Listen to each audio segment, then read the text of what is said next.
Dapat mahalin ng mga lalaki ang kani-kanilang asawa tulad ng sarili nilang katawan. Walang taong namumuhi sa sarili niyang katawan bagkus ito'y pinakakain at inaalagaan gaya ng ginagawa ni Kristo sa iglesia. Si Tads kasi, hindi siya, pag first na nakilala mo siya, parang tahimik lang. Pero once na nakasama mo siya, na naging boyfriend mo siya, yun, dun lang lumalabas yung kakulitan niya.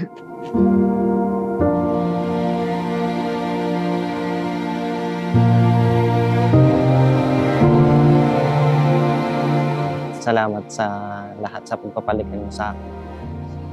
Sa pagpapasensya sa akin. Tapos, lagi mong tandaan na nandito lang kami yung mga pamilya.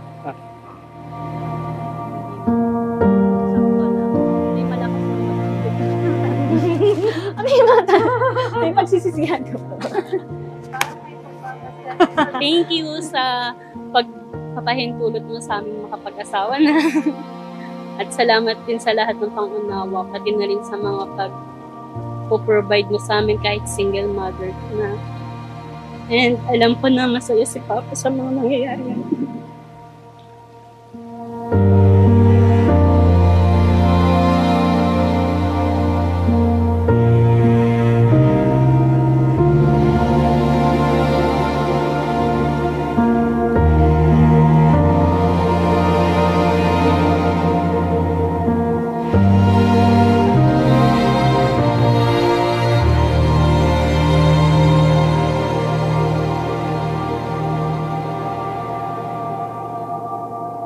Salamat din sa mga effort mo sa akin.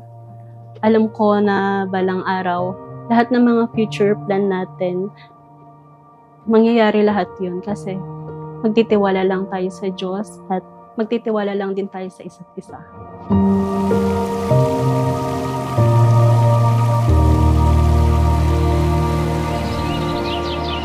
Turo ng Panginoong Kristo na sa pagkakasal ay pinapagsasama ng Diyos ang lalaki at babae dahil dito'y iiwan ng lalaki ang kanyang ama at ina at makikisama sa kanyang asawa. Ang dalawa ay magiging isang laman. Kaya hindi na sila dalawa kundi isang laman.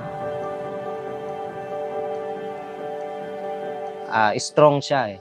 Kumbaga, yung emotion niya hindi niya basta-basta na ipapakita. Kumbaga, dapat lagi sa mata ng tao, matapang siya. Kaya yun ang nagustuhan ko rin sa kanya. Kahit na matapang siya, kapag nakausap mo naman siya, maano pala siya. Mabait pala yung puso niya. Ganun. Mabuti pala ang kanyang puso.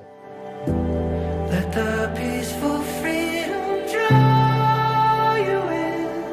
Let it draw the light where long lost love begins.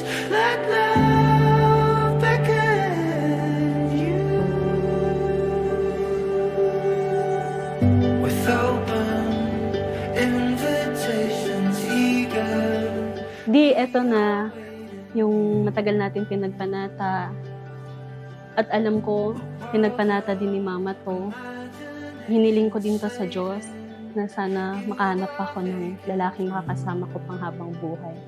Salamat kasi napili mo kong pakasalan sa araw na to. Maswerte din ako kasi ako yung pinili niya maging kasama niya sa buhay.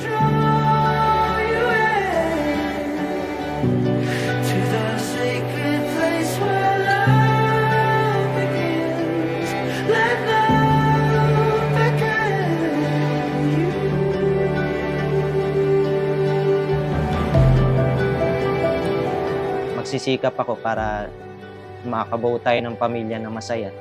Mas magiging mabuti akong asawa para sa iyo. Alam mo yun, mahal na mahal kita.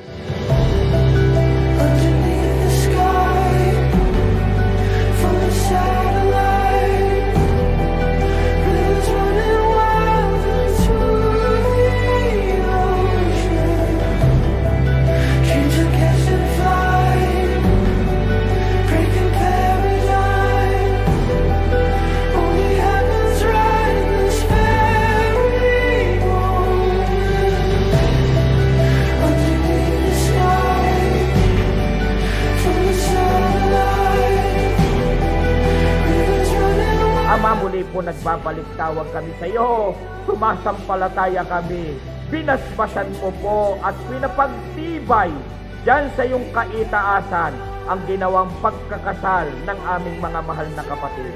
At lagi kaming ugnay sa diwa at pagmamahal ng iyong namamahala. Sa ngalan po ng Panginoong Jesus, dakila namin tagapagligtas. In the heart of every moment, there's a magic